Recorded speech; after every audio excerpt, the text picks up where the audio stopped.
our new school district. Our moderator today is Terry McCabe. She's on the Provo School Board.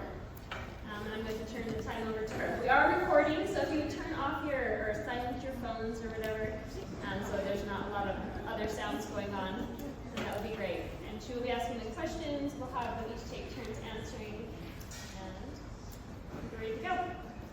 Oh, and Mayor Fugel, or Guy Fugel, he is stuck at a city council meeting. He thought it was going to be shorter, but he will be here as soon as he's able, and then join the table as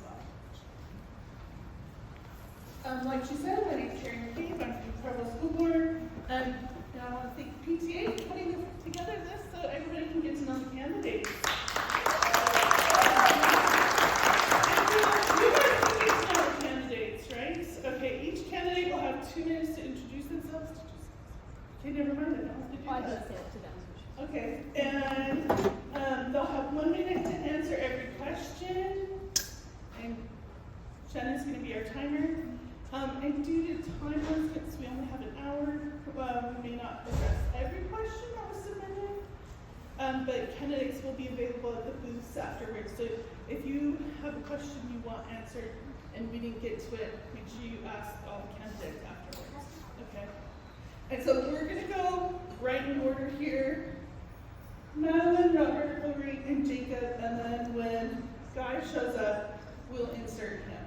And then we'll switch to the next one, okay?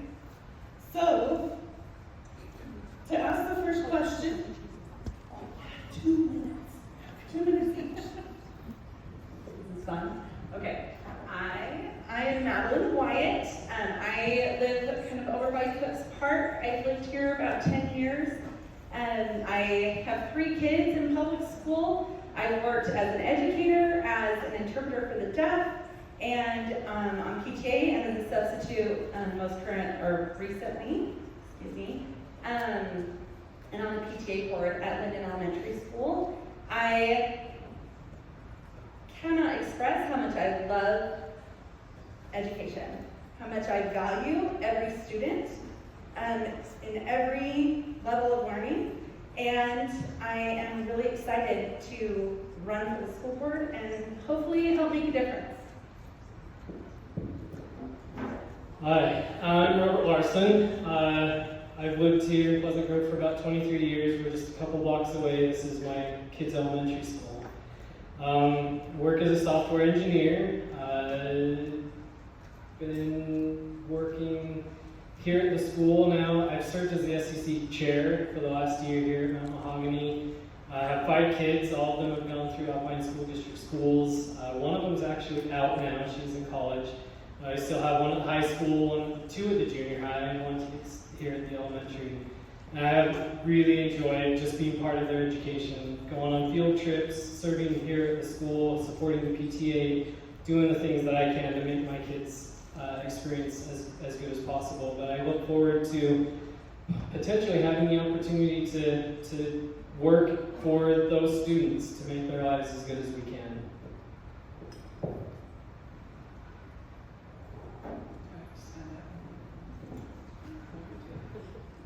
I'm Lori Bullock. I was born and raised here in Pleasant Grove.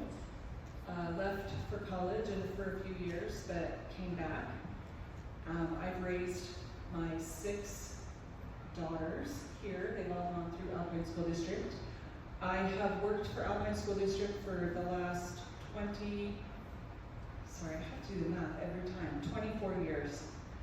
And I'm getting ready to retire in a couple of years and decided that I wasn't quite ready to leave education, so that's why I decided to run. Hello, I'm Jacob Grazzo. I was born and raised on a dairy farm, learned how to work hard with cows, but spent the majority of my life dedicated to education. I have taught and been a vice principal inside of Alpine School District for the last 13 years. I keep saying 12, but it's 13 years. I currently teach in Lehigh as a high school history teacher, but as mentioned, I have experience as an administrator as well. My family and I thought it would be best if I went back into the classroom. I also have 4 boys that all were at Manila Elementary recently, with our oldest going to Pleasant Grove Junior next year. So I'm highly invested not only for the students that I work with, but also highly invested for my own kids. And I look forward to the opportunity to spend time with you tonight.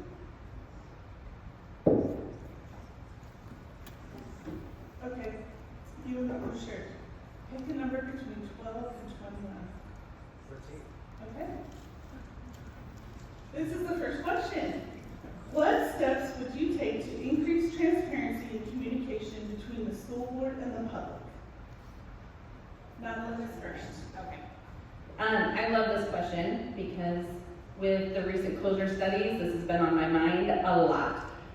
One of the things that I think is important is having public forums that aren't just in a loud, open space.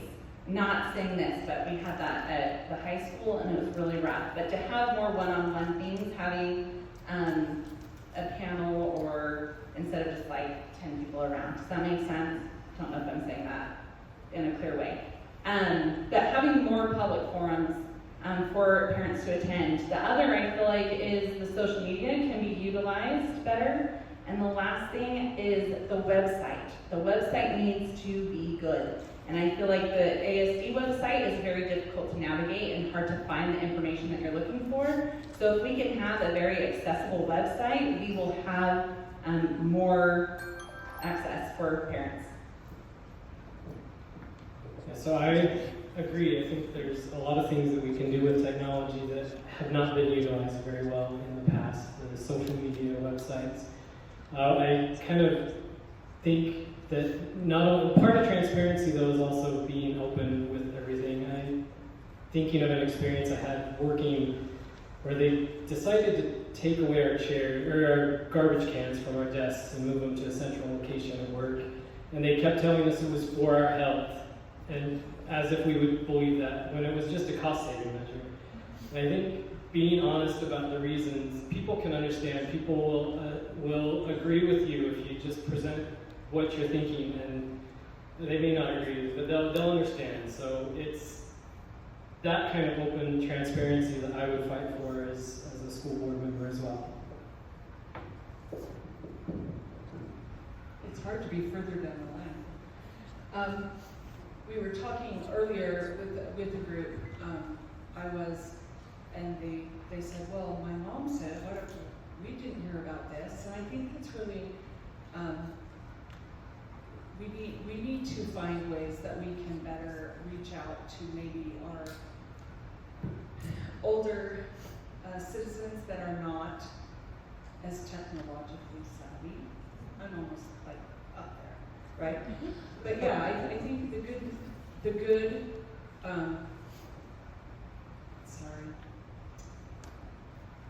using those tools as a benefit. But I do agree that we need to make, whether it's our own website to do that, then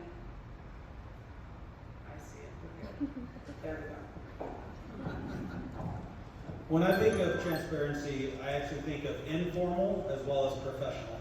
And from an informal standpoint, I mean, the website is great, but if you notice on the flyer, my number is on there and my email is on there. I think it's appropriate to be open. People can reach out and speak to the people that are representing them. As well as that, at the school I teach at, our principal does a principals and pastries once a month. And I think it's great opportunities. Parents come and meet with them and have an informal conversation. I'm not saying I'm gonna have pastries once a month, but something along those lines. And then from a professional transparent standpoint, as a educator, as a teacher, we take surveys quite often.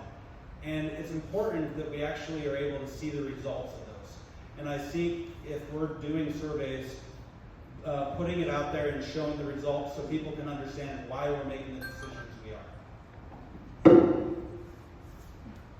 All right, our next question goes to Robert. How do you plan to ensure taxpayer dollars are used efficiently and responsibly across the district? I think that, to me, that just comes down to paying attention, right? Like, you look at what you're spending money on, you look at the budget carefully and look and analyze. You just have to look at, just like any other problem, you find your priorities, you figure out what's important, and then you focus on those. I do think that, in general, it's a difficult problem, right? But in general, I think it's not that hard if you just have a mind for detail and look at the details as you go along. To me, this ties right in with the transparency thing as well. I think that when we are spending taxpayers' money, that we need to be very transparent about what we do. We need to be very mindful of that, and not just think that that's an open wallet for us, that we can collaborate and come up with creative ways to use the money that's given us and use it responsibly. So, first, I think of the importance to look at the research that we have.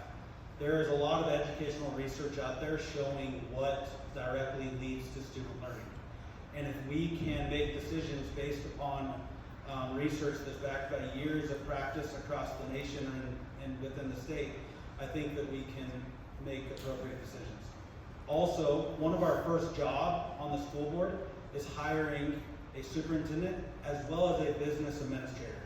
That business administrator is going to play a very important role in helping us through the budget dialogue.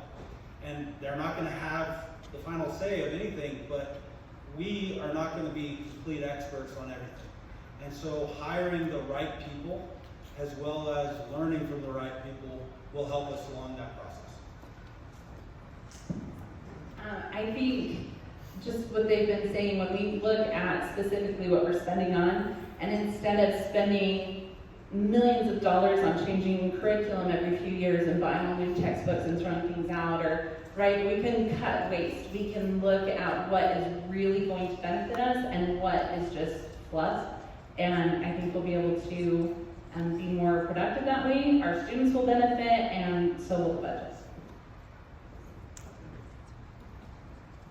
All right, Lori's first. How would you advocate for the new school district's needs with state lawmakers and the Utah State Board of Education? Would I advocate as a board member? Yeah. I think I would just make sure that I am being very open and talking all the time about and reaching out to the people specifically that we need to. We're always hearing about different things that are going through for legislation and different policies like we talked about earlier, and that's just something that I need to be very approachable and very open and be asked a lot of questions and let them give me the answers that we need and help us make those decisions. I'm going to tell you a little conversation I had. I called up our state representative, John Hawkins, and I asked him about this question of how do we build a team. And he actually shared, he didn't share names, but he said there was a few members of the board that never had talked to him, never called him. And I think I know it sounds simple, but being willing to make a phone call and to show up at the Capitol Hill to make sure that people recognize that we are here to advocate for those needs. Now, we are merging out of Alpine School District. There is a lot of people in Alpine School District that have been working at this for many years. Referring to them and talking to them to learn from their example will also be essential at the start. honestly, just what they've said. Being open, being approachable, and listening, right? A lot of times we don't know what's going on because we don't take the time to listen. And so listening to what parents are concerned about, listening to what community members are concerned about, and being willing to do what we need to be that bridge.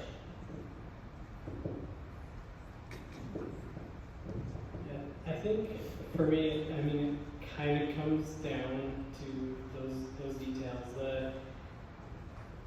Am I willing to make a phone call? Am I willing to write an email? Whatever it may be, it's the best way to get in touch with those people.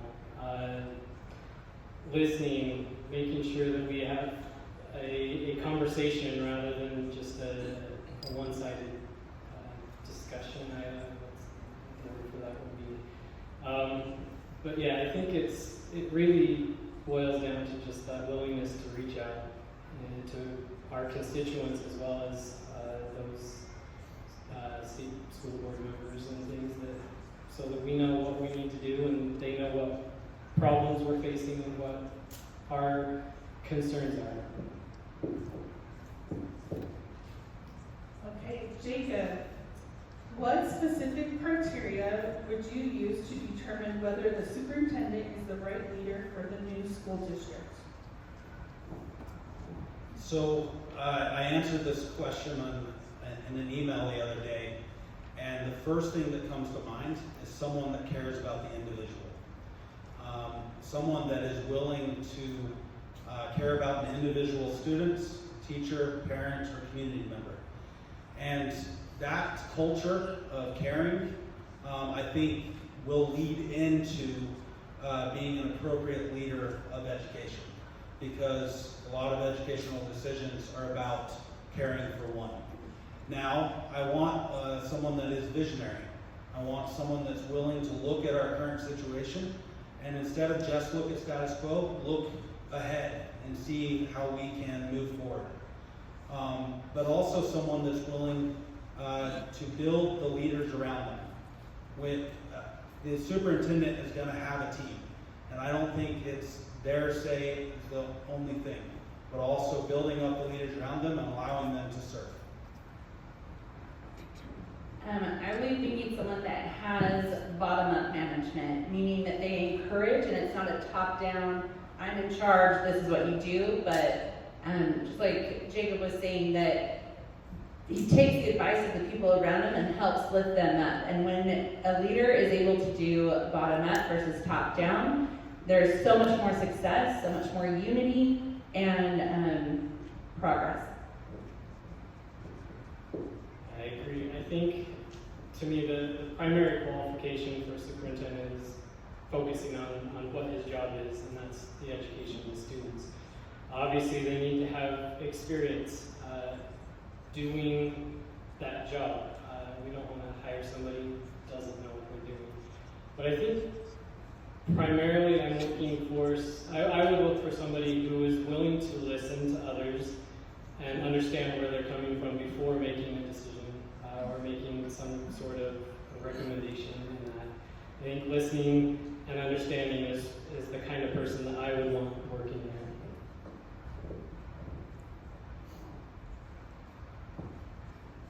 I would like to make sure, I think that superintendent is such a tricky thing. It's kind of the middleman. They're the liaison between inside the district and outside the district. And I think we need someone that's going to listen, that's going to make sure that everyone is feeling heard, but at the same time is not scared to make a decision and stand behind it.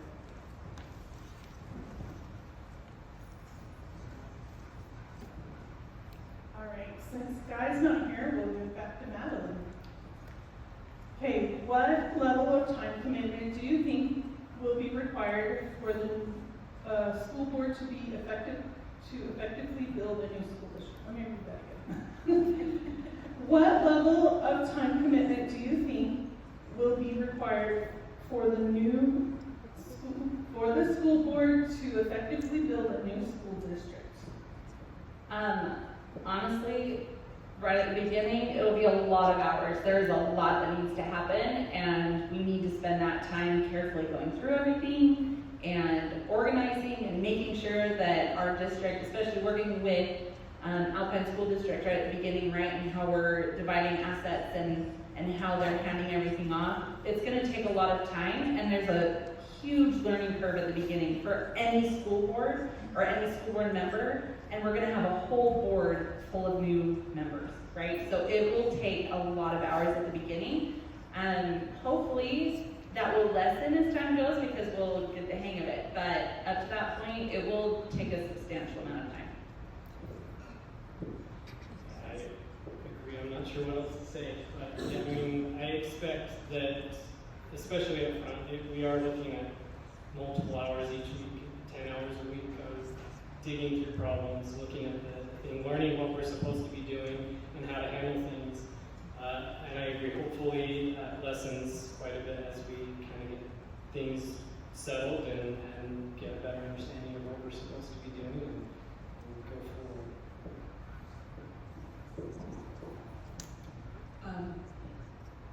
Kind of the same. But I know for me personally, it's going to be, I'm going to have to put in a lot of time personally outside of just the time that we're meeting together as a board, just because I don't know everything and there's a lot, right? There's going to be a lot that I need to learn about, and so I know that that's going to be a huge investment in time and learning for everyone, and so it is going to be significant. I concur with what they're saying. It's going to take a lot of time, but might I add, and I haven't came out and said this, when I transferred from being a vice principal to back into the classroom, I actually decided to go back on a part-time basis. I have some other things going on that help supplement our income, and I had the time available. My wife would probably appreciate it if I, on the days off, less time of me bugging her. But so I work every other day because I work on B days at the high school. So some weeks I'm working Tuesday, Thursday. Some weeks I work Monday, Wednesday, Friday. And I have the time and work ethic to be able to do what it takes to fulfill the job. All right, Robert. What experience do you bring that will help you serve effectively on the board? I believe that most of that experience has been with my children, seeing some of the issues and problems that they've gone through, helping with their education, serving on the school community council, going to some of the meetings that we've had for the Title I schools and other things. Just becoming involved with that, I've seen some of the problems, and I've seen some of the really good solutions that other schools have come up with, that we here at Mount Mahogany have come up with, the things that we've tried and have had great success. But yeah, I think as far as that goes, I mean, my job is looking at problems and trying to figure out how to get to them. I'm an engineer, so it's kind of just what we do. I think that's what I would say for that. Do you mind repeating the question? Sorry. Yes. What experience do you bring that will help you serve effectively on the board?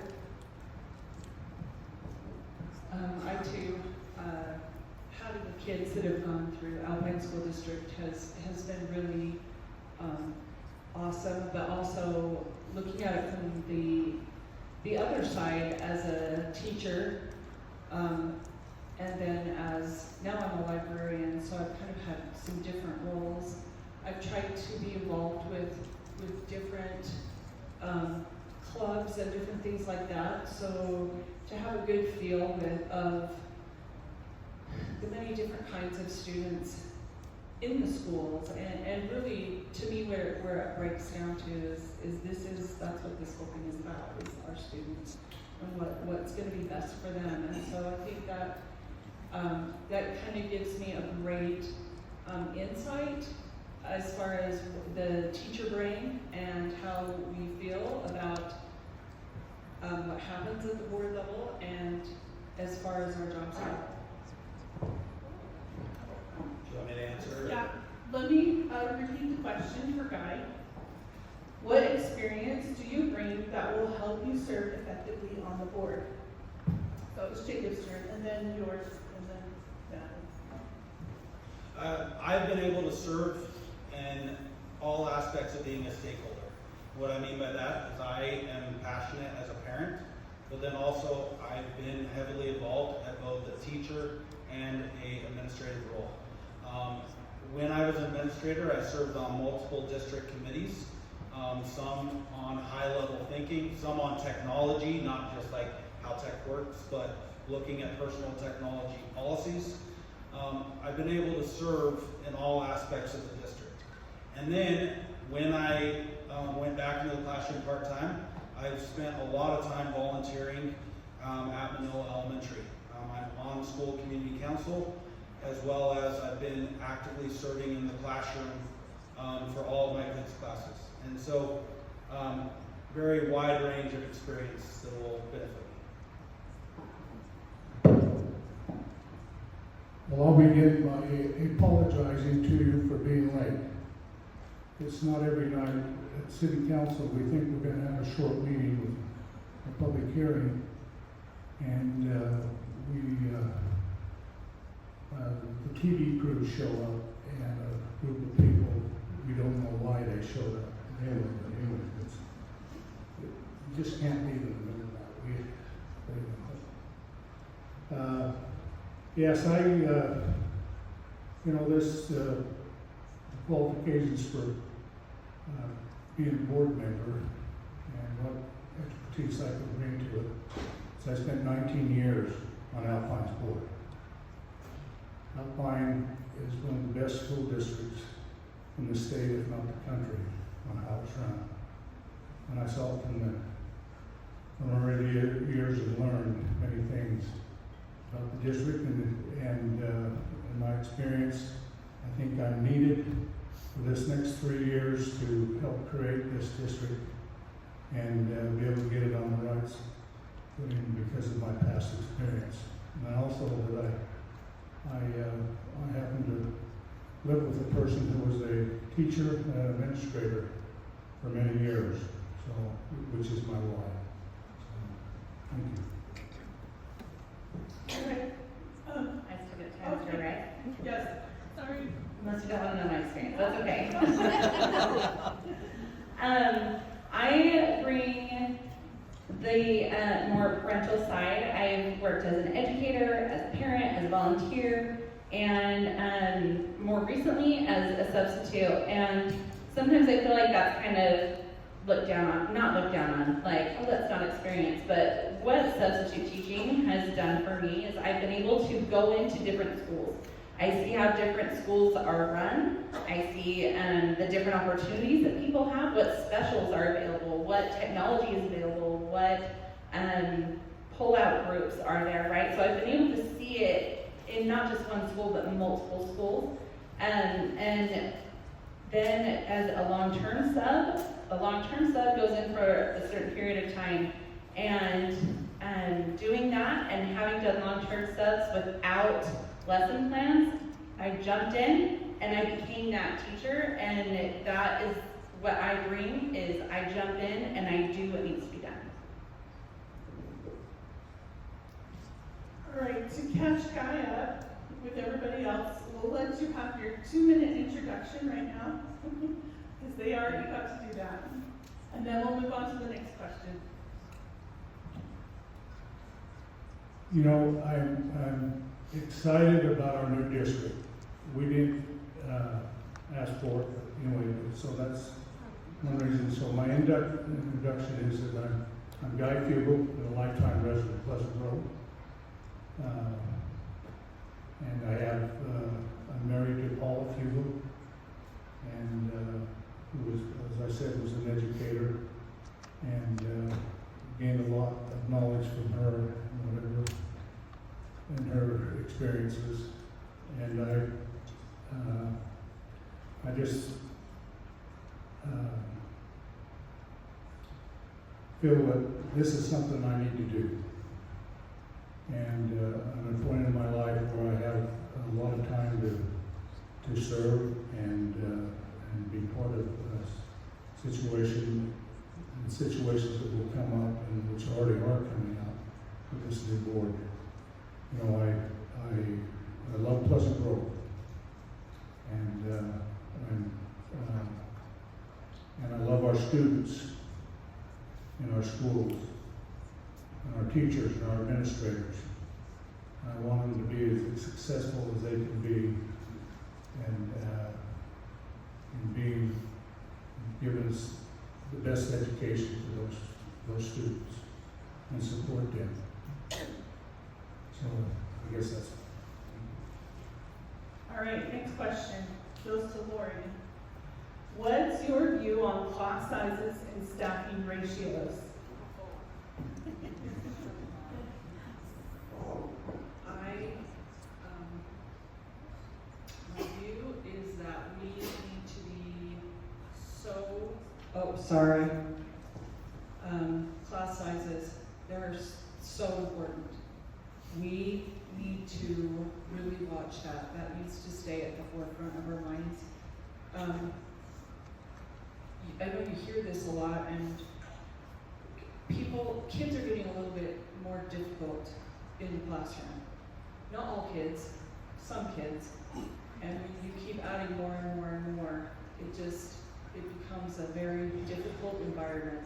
And the research backs it. Any person that you talk to, it's kind of common sense. We don't want our classes bursting at the seams. Class sizes are definitely something we need to address and look at, but I think what is most essential is to assure that we have strong teachers in the classroom. I'm not saying that we raise class sizes. I'm not saying that at all. But I am saying that research, John Hattie is an educational researcher. That's what he's done his whole life. And the number one things that lead to student achievement is having teachers that collaborate together towards a good purpose. And having teachers that believe their students can be successful. If you look at his research, those are at the top. Class sizes is on there, but it's in the middle. And I don't want to come across as saying we don't look at it, because we don't want to have huge classes. But as we look at our budget, I think we need to look at other things first.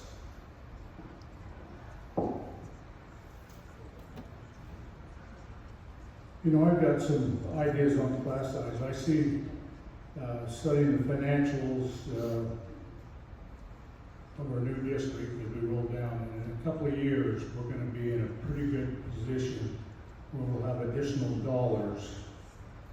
And I think that needs to be earmarked for class size reduction. And I think it's totally doable, and I think we'll have the dollars there to do that. So, and another aspect of getting good teachers in the schools is who we hire for our superintendent and who our business manager is. And if that superintendent will bring the best of the best with him, and the business manager will make sure our finances are straight and well off. And the good teachers will follow. They'll come to Timponogos School District because that's where they want to be, because we'll take care of them. I am very much an advocate of smaller class sizes. I would love to see a cap of 25 in any classroom. A teacher, no matter how amazing and incredible they are, is going to burn out with 30 kids, 34 kids in a classroom. They can be the best of the best, and it is going to be hard because it not only increases the number of bodies in the classroom, but it increases the number or the percentage of behavior problems, of students that struggle and need extra attention, and the teacher is unable to accommodate all of those things. And that's one of the main reasons why people are going to charter schools, is because their kid is not getting the resources that they need because the teacher has too many kids in the classroom. So to me, that is a priority, is having lower classroom sizes, because our excellent teachers will remain excellent and will be way more effective in smaller classes. I find myself in agreement. I believe that class size is an important factor. I mean, obviously, if you ask anybody, they say, well, would you rather be in a small class or a large class? I think it's pretty obvious, right? But I do think that there are other things that can be more important. I've seen my kids be successful in large classes with a great teacher. I've seen the flip side, though, where a great teacher has a large class and it doesn't work. So it's a difficult issue. I do believe, especially for the younger grades, that should be a higher priority. Those first formative years are, to me, more important to get them started along the right track, to get the behavior issues a little bit more under control. And I think that should be a priority as we are looking forward. Probably not the highest priority. I do believe teachers and getting good people there are more important, but definitely a high priority. All right, Guy, to catch you up on the questions that have already been asked, everybody gets 1 minute to answer. So the first question that they answered was, what steps would you take to increase transparency and communication between the school board and the public? Well, you don't hide anything from anybody. So you just transparent, you don't have secret meetings. You're just, and the public needs to be involved with the district, and I think everything will fall in place there. I don't think there's a problem with transparency now in the district, other than it's too big. And we have the opportunity, having a smaller district, where transparency will be more at the forefront. And we will be able to answer and talk to the parents and hear their needs and amongst the 7 board members. Okay, Jacob, if you are not elected as a school board member, how will you continue to advocate for what you feel is most important in our new school district? Oh, I'll be an advocate, let me tell you. It's Jacob's turn. What's Yeah, that now? it's Jacob's. It's Jacob's turn. And then it's your turn. And then it's Madeline's. I would continue to do what I've already been doing, and that's being active. I'm serving currently on school community council. I'm currently volunteering in the classroom. I would be local in the sense of assuring our communities being represented. And so I would continue to do what I'm doing right now. Now it's back to me. Well, like I say, I'd continue to be an advocate because our children's education means so much to me, even though I'm getting to the point where I'm not even going to have some grandchildren in Alpine anymore, but I look forward when I have great-grandchildren. So I'm sorry, I'm kind of dating myself here, but I'll continue to do whatever I can do to help in the schools to make them most successful. Same, just continuing to be an advocate for parents and for students and for teachers by being on the PTA board, which I currently am, by subbing and assisting teachers, by going and volunteering in schools, and running the parent group chat right now of my kids' elementary school to help everybody stay informed so no one feels left out or in the dark. I guess more of the same. I mean, obviously, there's no way I would stop participating in everything that I do currently. I still want to be part of the community councils. I want to be part of the classrooms where possible, volunteer as a parent. In addition to all of that, though, continuing doing what I'm doing, I now know a bunch of people up here, and I'll have the ear of whoever actually gets elected. I plan on using that, talking to them, making sure they know where me and the people I talk to stand. I think that would be a great way to do that. I would have to, at first I have to reassess whether I'm going to retire or not. If I don't, but I would still continue to serve in the school and in the communities. I'm to the point now next year where I can start volunteering for grandchildren. But I think I will always, my heart is in education, and I will continue to serve there and to help in any way I can. Okay, Guy, let's catch you up. How do you plan to ensure taxpayer dollars are used efficiently and responsibly across the district? Say that again. How do you plan to ensure taxpayer dollars are used efficiently and responsibly across the district? Well, with our district, it's going to be a lot easier just because of our size. But I mean, that's the responsibility of the board members to work and collaborate together and work. And you know, as we look at it, Orm's going to have 4 seats, and Pleasant Grove has 1 1/4. So that puts us at a little disadvantage. And so I think I can work with the Orem 4 council board members to, you can say, broker deals or help them out with what they need, so we make, and so we're fairly treated clear across the district. So Pleasant Grove has all the needs that they have taken care of, and we make sure that, and I agree with Orem, that they get their needs taken care of too. Thank you. Okay, this question actually goes to Guy. You get to be first. Okay. What are the greatest assets and challenges facing our new school district? Well, our first thing is to make sure we get all of the assets that we have that we're entitled to in the new district.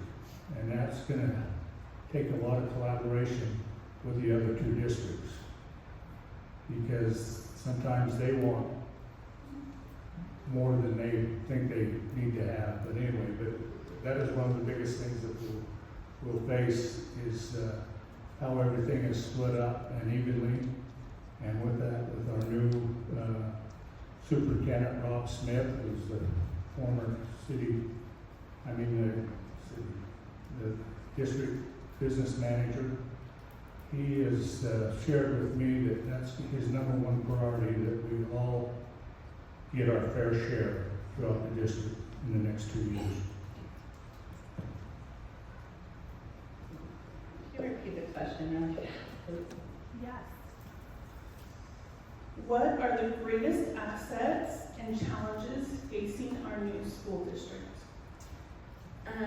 I feel like one of the biggest hurdles that the new board is going to have to face, aside from like the logistical things, is building the trust with people, because our trust in ASD has not been great the last few years, especially, and with the way the split has gone down, there are a lot of big feelings and a lot of distrust, and I feel like that's one of the hurdles that we're going to have to jump across. And building that trust through transparency, like we've talked about, and communication, and having plans and presenting them clearly so everyone feels heard and understands what's going on. But one of the assets that we have, well, I think we have a couple. One is we're very property rich. We have a lot of facilities in our area. And the other is that we have very educated populace, that we have a lot of experience that we can draw on through volunteering, but also just through expertise that we'll need to be successful. I think for me, the biggest asset we will have is hands down the teachers and administrative staff. I think we have some of the best run schools in our city. I mean, the teachers are a huge part of that. I've been super impressed with the administration that I've worked with and the employees at the school. I think we have a really good base to work on. I also agree we do have a lot of property assets. I think the biggest problem we're going to face is we do have a projected deficit. We're going to have to come up with some way to address that, whether or not that's taxes or possible school changes or whatnot. But I think to me that's our biggest problem.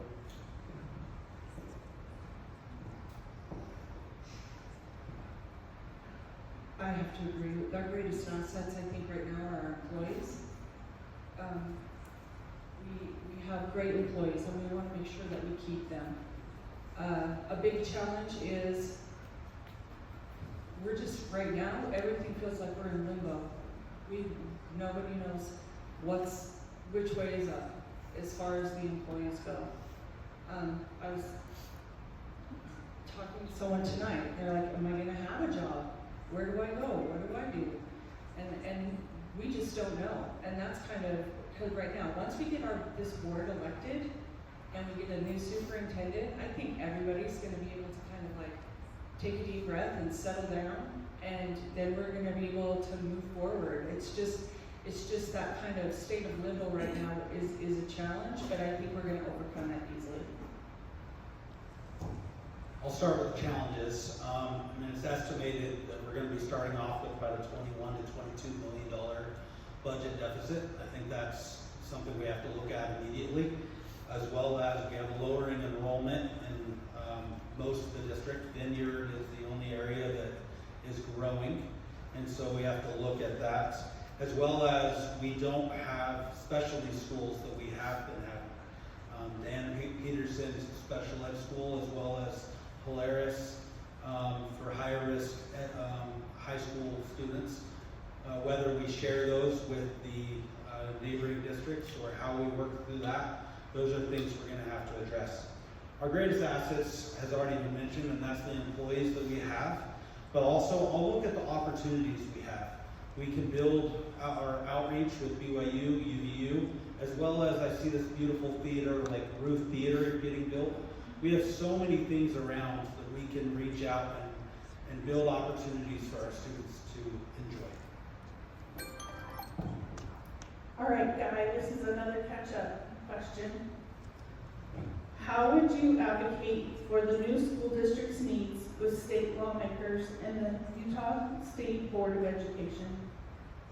Well, the legislature's already thrown us under the bus, and really the state school board really doesn't have much impact on doing there. So anyway, we've got to work with the legislature and not necessarily our Utah County ones to get them to see that we have some additional needs that need to be taken care of on this three-way split.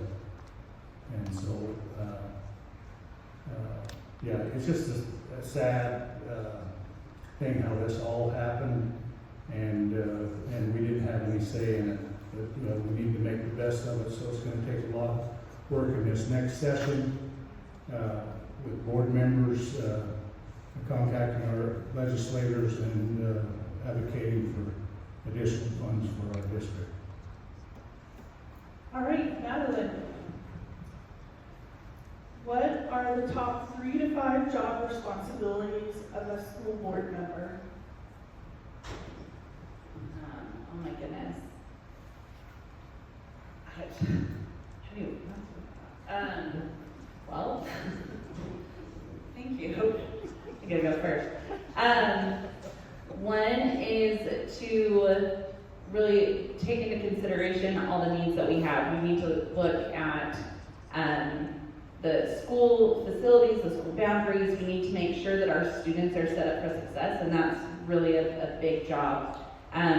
Included in that, we need to make sure that we are looking at the budget and using money responsibly, and that's, again, a big job. And one of the other things really is just to be transparent. And I feel like that is a job. We need to be very conscientious about how we share things and to be very open and honest with all the things that are going on, even if it's uncomfortable. I agree. I think being a conscientious of the tax money that we are spending is kind of the primary responsibility in my mind.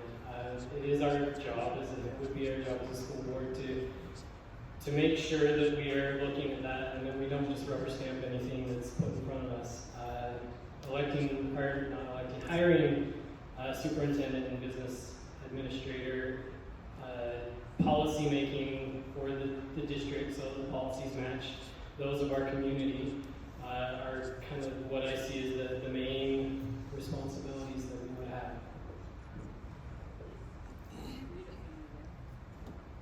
What are the top 3 to 5 job responsibilities of a school board member?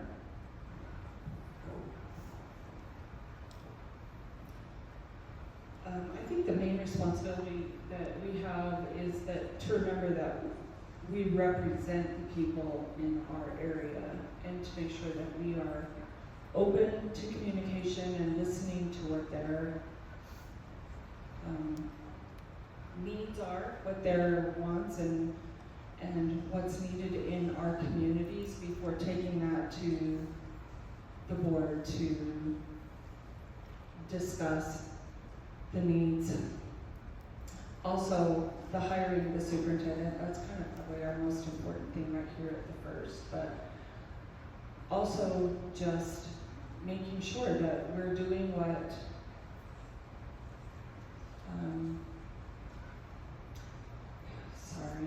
that we are being very transparent. That word, I try not to use that word, but letting our constituents know like what we're doing and why, and listening.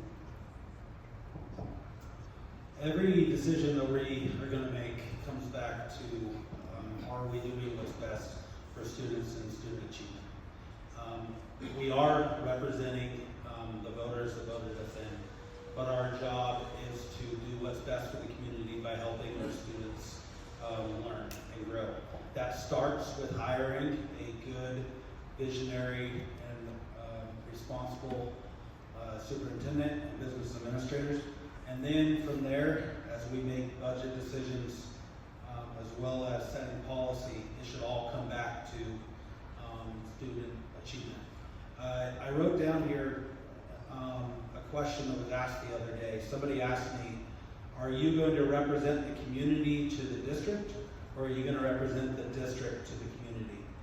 And I would argue my job is to represent the community to the district, because that's who voted us in. Well, the number one thing I think is listening. Listening to the parents, listening to the teachers, listening to the administrators, and especially just sit and listen to what your other board members have to say and what their positions are, and work and collaborate together to make it all happen. Be available and talk to them, visit their classrooms, and know, so they know that in Pleasant Grove they got somebody that they can talk to that will represent them back to the rest of the board and to the superintendent. Okay, Guy, one more catch-up question. What specific criteria would you use to determine whether the superintendent is the right leader for the new school district? Say that again. What specific criteria would you use to determine whether the superintendent is the right leader for the new school district? Well, that's, I don't know, that's, when we interview the superintendent, it becomes pretty clear who stands out amongst all the others, and we usually have a consensus and move forward.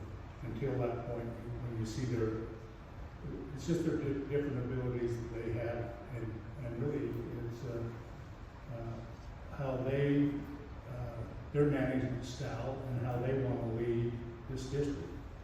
would be probably a key thing for them and who they're going to surround them with to build out their cabinet.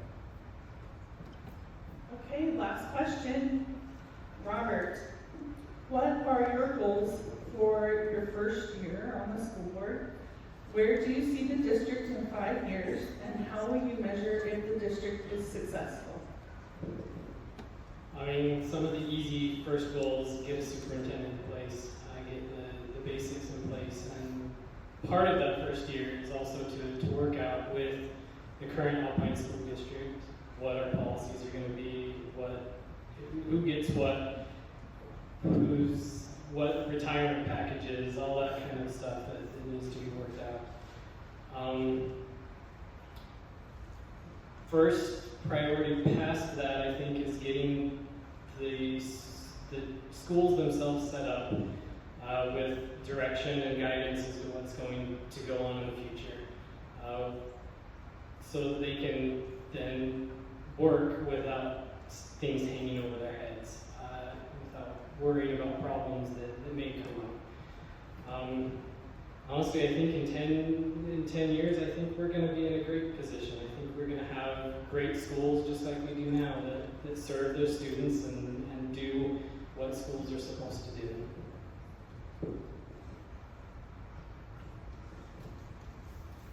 First year, it's just going to be a lot of learning, a lot of relationship building. I think that's going to be a really key element when this new board is elected, to get to know each other and learn to trust each other in making decisions, and just a lot of learning for everyone, I believe. In 5 years, we're going to be the ones. We're going to be the ones to watch. Just like Alpine is right now. In that first year, I think I really like, as you said, there's a lot of learning that's going to be happening. But I would like a smooth transition for the schools that we have, that they don't even necessarily notice that we're changing into a new district. Yes, the name is going to change, but I would like the teachers and the administrators to continue to do the great job they're doing. And that would mean that at the district level, we're doing our job. I also mentioned earlier, we're going to need to look at our budget and balance our budget. If we have an estimated deficit, that's going to be something that needs to be addressed within the first year. And all of that starts with hiring a very strong superintendent and business administrator. And then in 5 years, I would like to build on the opportunities we have. I would really like to be a strong district, but have partnerships in the community, the partnership with surrounding businesses and colleges that we can look at as great examples of all the other districts. Okay, right out of the, when we start, we'll take Alpine's policies and procedures manual, and it will be called Timponogos School District Manual. And it's a great manual, and it runs this district well, this current district. But we're going to have the opportunity over the next 3 to 5 years is to fine tune that and make it even better, and so we can have extra opportunities for our students to do and have the best education that they can have. In addition to what's been said, I also think we really need to focus on the stability, which includes looking at school boundaries and how our future schools go and what facilities we'll be able to use and the potential for those facilities.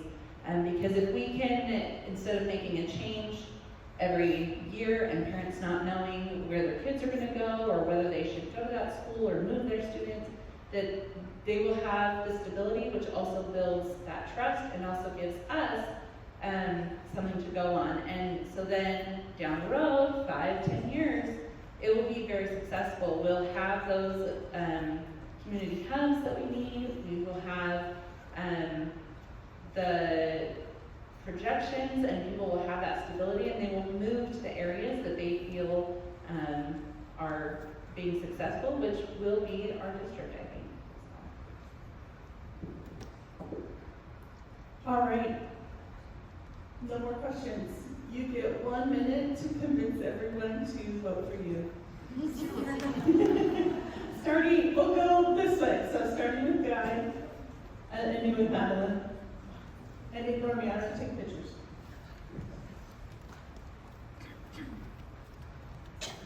You know, I'll read this thing here so I don't mess it up. I'm excited to announce my candidacy for seat number 1 in the new Timponogos School District Board of Education. I bring 19 years of experience in the Alpine School Board of Education from 1992 to 2011, where I served as both president and vice president of the board. The experience has given me valuable insight in how to support students, empower educators, guide a school district towards long-term success as we build this new district from the ground up. I understand the importance of strong foundations and putting the students first. During my time on the board, I learned the importance of listening to parents, teachers, administrators, and fellow board members. I value collaboration and diversity of ideas that will lead to better decisions for our students. In addition to my background in education, I worked in business and served as mayor of Pleasant Grove City.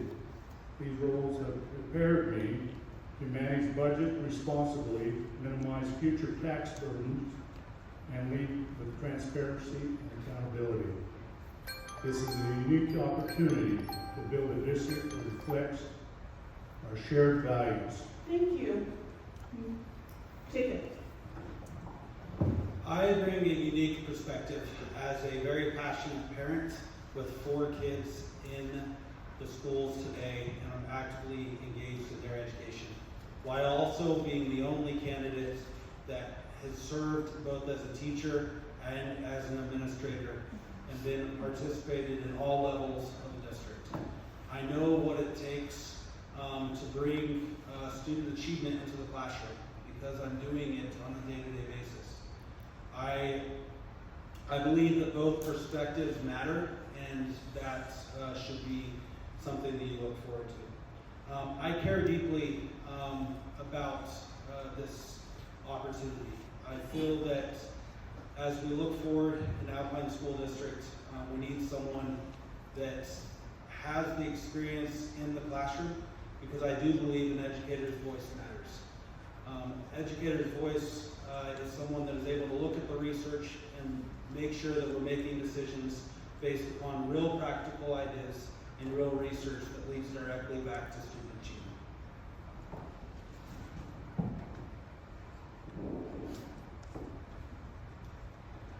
I love Pleasant Grove. I've lived here my whole life, most of my life. Raised my kids here. I've taught here.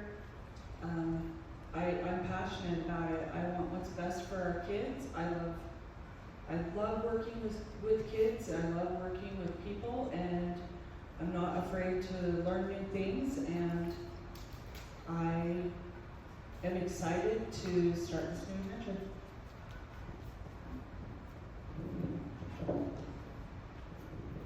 So I guess I would start.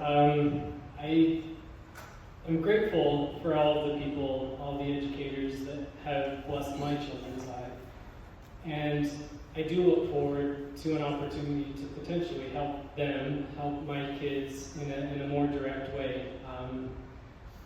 I do feel very strongly and passionately about the education of our children. I fight and do whatever I can to help my kids along that path. I do believe strongly as well that one of the jobs of a board member would be to make the right decision for the students, whether or not it may be popular, whether or not it may be may get you reelected, political. And I do have the strength and the challenge, or I do have the strength to make those tough decisions, even if it may not be what is popular. I'm more than willing to talk about it, more than willing to debate and listen and talk. But if that's what you want, that's what my plan is. I bring the experience of an educator, a parent, and a community leader, and I feel that the skills that I've learned in those various roles have prepared me to be a positive force of change. And I'm super excited for this new district. There's been a lot of turmoil going on, and I honestly find this such an inspiring opportunity, not just as a school board member, but for our area to be successful. I think we will have many more needs met than what we have seen recently, and I really look forward to being part of that change.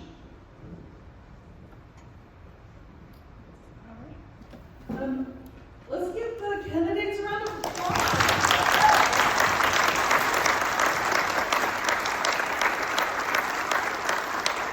All right.